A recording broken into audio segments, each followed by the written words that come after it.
Baik, kita masuk sebagai penutup dalam mujizat yang kedua. Mujizat yang berupa pernyataan, sesuatu yang nyata.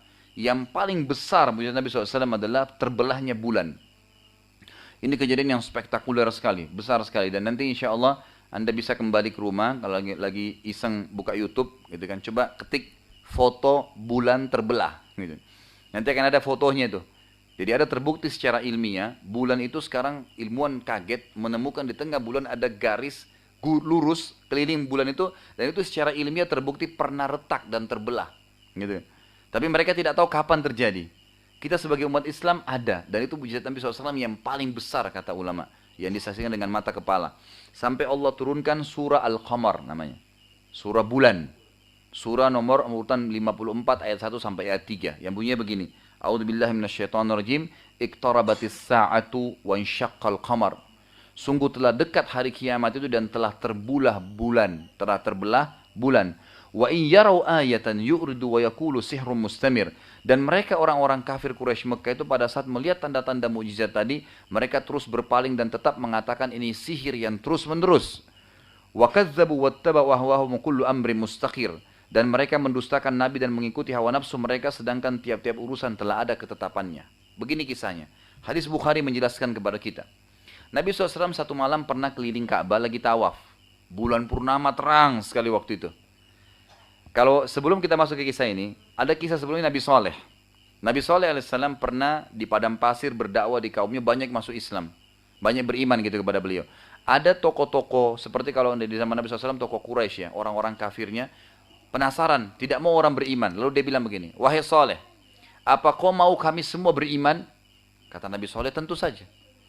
Mereka ingin, sebenarnya bukan tujuannya mau beriman, tapi ingin mempermalukan Nabi Saleh dan memberhentikan dakwah. Waktu itu di padang pasir ada gunung batu besar. Mereka bilang apa? Wahai Saleh, keluarkan dari gunung batu itu unta betina. Jadi bukan minta debu, air, enggak. Unta betina dari gunung batu, bagaimana itu? Enggak mungkin kan, mustahil. Tujuannya memang untuk mempermalukan Nabi Saleh. Lalu apa kata Nabi SAW? Mereka kaget. Nabi SAW mengatakan, apakah kalau saya minta kepada Allah, apa yang kalian minta keluar dari gunung batu itu unta betina, kalian akan beriman? Pertama mereka bilang begini, unta betina tidak cukup Saleh. Tambah lagi, unta betina itu bisa memberikan susu satu negeri ini. Semua dapat susu dari unta satu ekor. Nabi SAW bilang, apakah kalau saya minta kepada Allah keluar dari unta betina dari gunung batu itu dan memang bisa memberikan susu kalian akan beriman? Mereka spontan bilang, kalau bisa kau lakukan kami beriman. Tidak mungkin, mustahil di mata mereka gitu kan.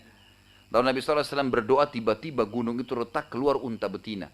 Dan dalam riwayat Bukhari dikatakan, unta betina itu subhanallah, setiap hari ya kaumnya Nabi SAW ini cuma taruh nampan depan rumahnya, datang untanya tidak pakai diperah, ngisi sendiri susunya.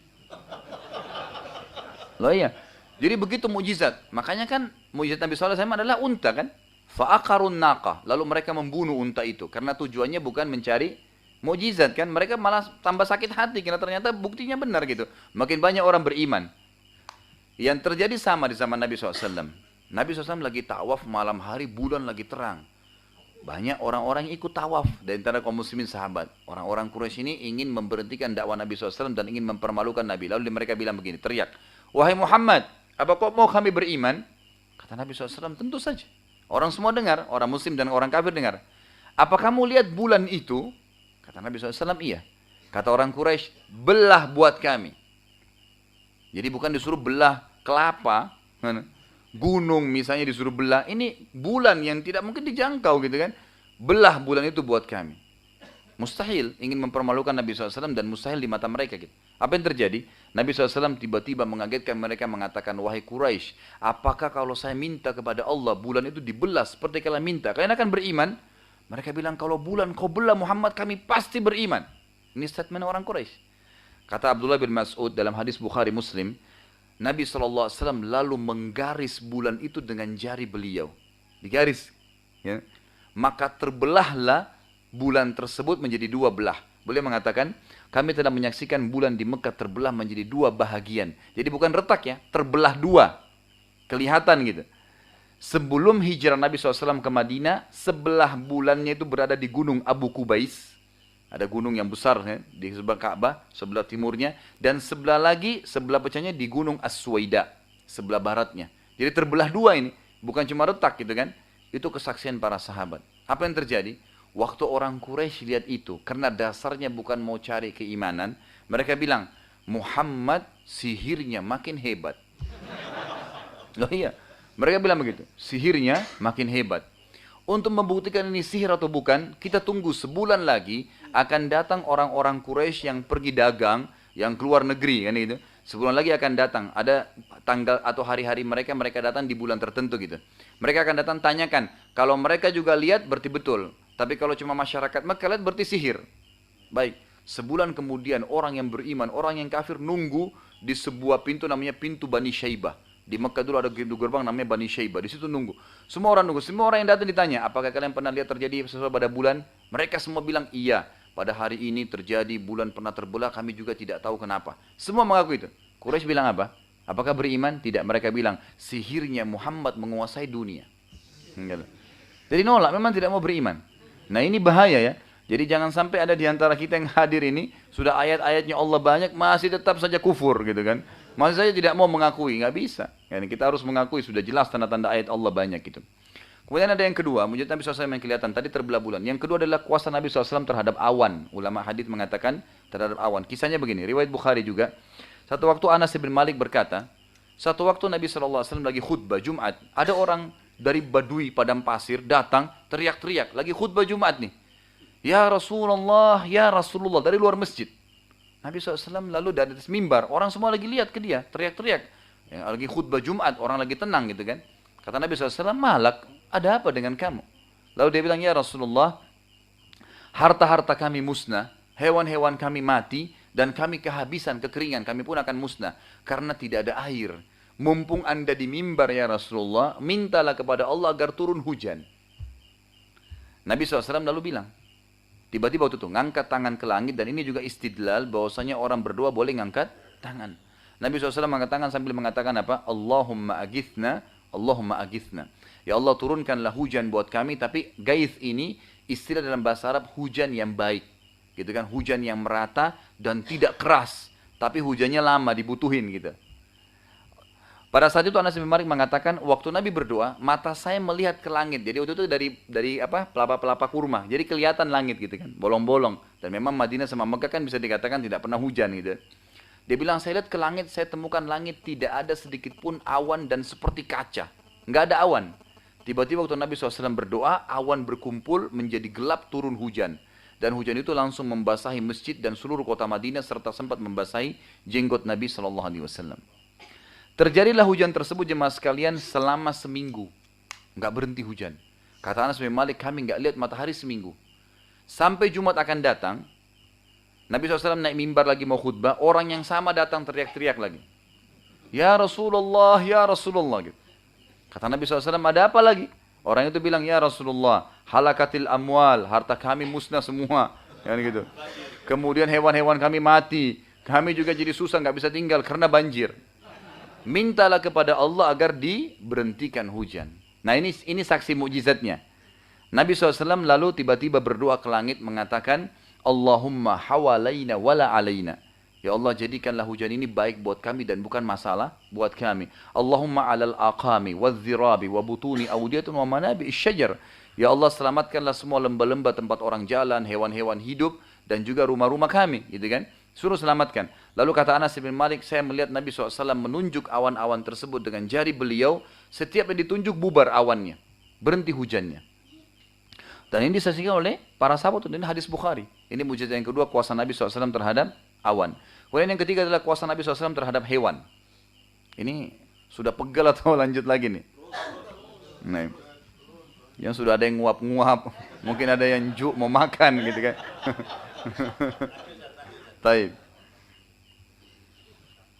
Anak terus terang kalau ngantuk, ceramah hilang ngantuknya gitu. Jadi memang sudah hobinya di sini. Gitu.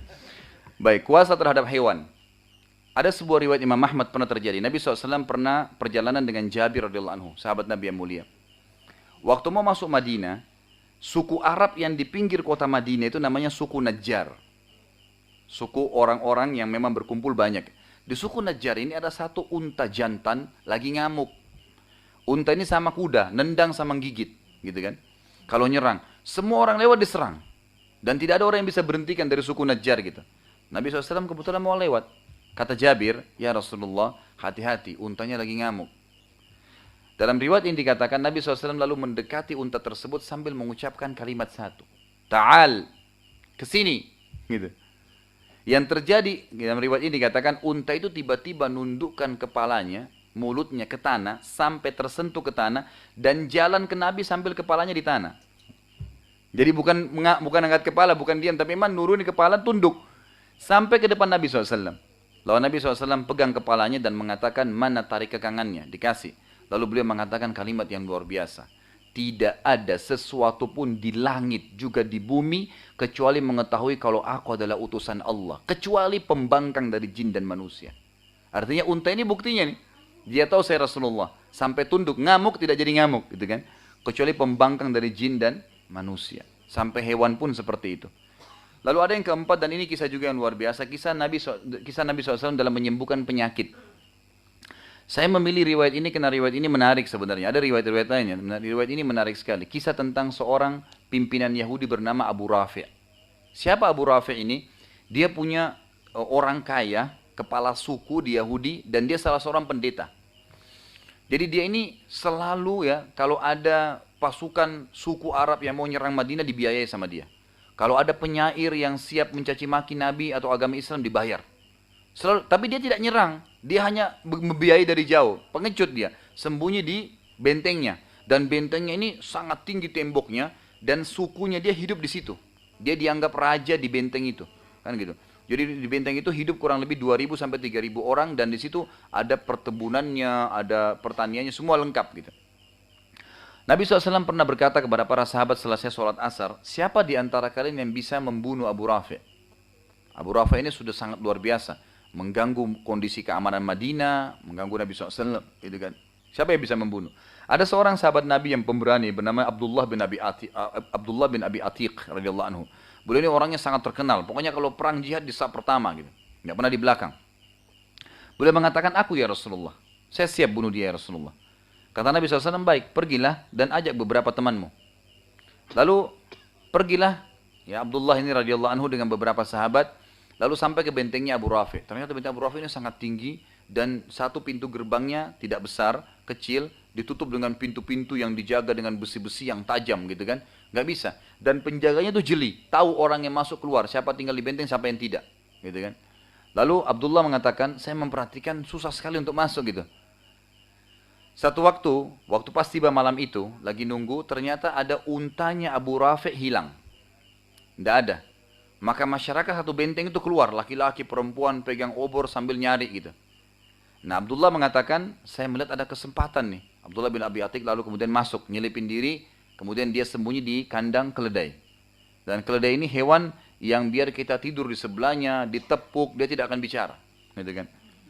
Tapi kalau dia teriak satu kali suaranya ribut. Gitu. Makanya Allah mengatakan, inna angkaral aswati la sautul hamir. Gitu kan. Suara paling ribut adalah suaranya keledai itu.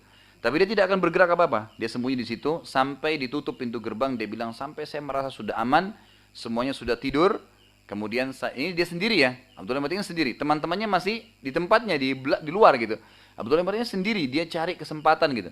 Kemudian dia masuk diam-diam, kemudian sampai tadi. Kemudian dia buka pintu gerbang, diganjal sama batu. Kemudian dia cari. Ternyata Abu Rafi' ini ada di satu ruangan di tingkat 2 benteng itu yang masih nyala lilinnya, ada lampunya gitu kan. Kalau dalam sini dikatakan masih ada lampunya, mungkin zaman itu adalah lilin gitu kan. Kemudian didekatin sama dia. Ternyata di sebelahnya itu ada pengawal-pengawalnya. Jadi Abdullah bin Abi Atiq ini kunci, dari luar tuh ada kunci-kuncinya kamar-kamar itu. Kemudian dia masuk kamar Abu Rafi'. Yang terjadi adalah dia tidak tahu kamar Abu Rafi' ini gelap. Lalu dia bilang, Abdullah bin Abi Atiq bilang, saya kemudian menggunakan suara, saya bilang, ya Abu Rafi', ya Abu Rafi' gitu, dengan suara. Abu Rafi' dengar, kayaknya suara ini dia tidak kenal. Lalu dia bilang, siapa itu? Abdullah bilang, begitu saya dengar suara dari arah tertentu, saya datang ke sana, lalu saya hantam dengan pedang dan saya lari ke pintu. Gitu kan? Tapi ternyata Abu Rafi' belum mati. Dia bilang begini, masih ada suaranya, gitu kan? Tapi dia kebetulan waktu itu Abu Rafi' teriak kesakitan. Abdullah bin Abi Atiq bilang, saya waktu keluar untuk melihat cahaya bulan, karena di luar terang, dalam kamar tidak kelihatan gitu kan.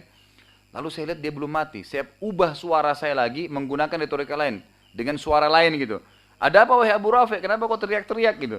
Padahal dia sendiri, Abdullah ini sendiri gitu kan. Lalu Abdullah bilang, saya dengar suara, lalu saya datangi lagi. Lalu saya tebas lagi dengan pedang, saya lari lagi ke pintu. Mesti ingin melarikan diri gitu kan, kalau ada penyerangan. Ternyata Abu Rafi belum mati juga. Masih teriak-teriak gitu. Lalu dia bilang, saya ubah suara saya yang ketiga kali. Dan hadis ini riwayat Bukhari ya. Dia teriak yang ketiga kali, Abu Rafi ada apa gitu. Dengan suara gemuruh, seakan-akan ramai orang. Kemudian Abu Rafi bilang, ada orang yang mau bunuh saya. Dia bilang, saya datangin, dekatin dia, lalu saya pastikan pedang saya tertusuk di dadanya, sampai terdengar tulang belakangnya. Gitu. Kata Abdullah radhiyallahu anhu, dibunuh, kemudian dia lari. Dia bilang, waktu saya lari, ingin melarikan diri, saya lari, saya turun tangga, saya lupa kalau anak tangga itu masih ada. Sehingga akhirnya saya jatuh dan tulang betis saya patah. Jadi patah tulang betisnya Abdullah radhiyallahu anhu. Dia keluar, dia bilang, saya keluar sambil mengikat tulang betis saya yang kanan dengan imamah saya. Dia melangkah, ketemu sama teman-temannya di luar. Ya, di depan benteng. Mereka bilang, bagaimana pendapatmu? Kata Abdullah, Allah telah membunuh musuhnya Allah. Gitu kan? Allah telah membunuh musuhnya. Selesai. Kata teman-temannya, kalau gitu kita lapor kepada Rasulullah. Kata Abdullah ini berakan ya, wafa luar biasa gitu.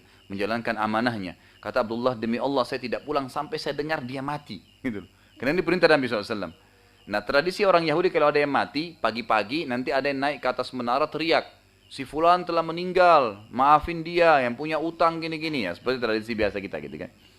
Maka setelah sholat subuh, ya, setelah sholat subuh, orang ini teriak-teriak, Abu Rafi telah mati, maafin dia dan seterusnya. Maka Abdullah akhirnya pulang. Pulanglah, bertemu dengan di depan Nabi SAW. Lalu diceritakan, Nabi SAW senang untuk dengar berita. Alhamdulillah kalau Allah telah membunuh musuhnya. Tapi Abdullah bilang, ya Rasulullah tapi tulang saya patah. Gitu kan. Kata Nabi SAW, mana kakimu? Ulurkan, diulurkan. Lalu Nabi SAW mengusap, kata Abdullah bin Nabi SAW mengusap betisku, tulangku, dengan usapan saja. Tiba-tiba aku bisa loncat dan hilang sakitnya. Patah tulangnya hilang. Hilang, dan ini hadis Bukhari. Dan ini termasuk mukjizat Nabi SAW bisa mengobati penyakit. Ada kisah yang lain riwayat Bukhari juga Abu Qatadah. Abu Qatadah ini sahabat Nabi yang gagah, gitu kan, pintar. Dan orangnya ini mau menikah waktu itu. Terjadi perang Khandak. Waktu terjadi perang Khandak, ada anak panah yang kelewat, kena bola matanya Abu Qatadah. Sehingga bola matanya keluar. Dalam hadis Bukhari dikatakan bola matanya keluar dengan anak panah itu. Teman-temannya Abu Qatadah bilang begini, wahai Abu Qatadah, kayaknya mata kamu sudah nggak bisa sembuh. Kita potong aja. Kata Abu Qatadah, tunggu dulu. Bawa saya ke Rasulullah SAW. Dibawa ke Nabi SAW. Nabi SAW dari jauh lihat senyum. Lalu Nabi SAW mengatakan, wahai Abu Qatadah, kalau kau mau sabar tanpa mata satu maksudnya, kau akan masuk surga. Tapi kalau kau mau, saya bisa doakan sembuh. Nah, kata para ulama hadis, Abu Qatadah ini kebetulan tadi mau nikah sesudah perang. Lalu dia berpikir, kalau saya sabar tanpa mata satu, tapi masuk surga, gitu kan? Atau didoakan sembuh mata, tapi tidak ada jaminan surga. Lalu dalam riwayat ini dikatakan Abu Qatadah diam sejenak, lalu diangkat kepala mengatakan, ya Rasulullah, doakan kepada Allah agar mata saya sembuh dan saya juga minta surga. Ini riwayat sahih gitu. Akhirnya Nabi SAW senyum, lalu dipegang matanya, dicabut tadi anak panahnya, dipegang lalu dimasukkan ke dalam, lalu Nabi SAW berdoa. Kata Abu Qatadah sendiri, waktu Nabi SAW cabut tangannya dari mata saya tidak tahu mana mata saya tadi yang rusak karena dua-duanya terang. Gitu. Dan ini mujizat Nabi SAW mengobati penyakit. Ini luar biasa gitu.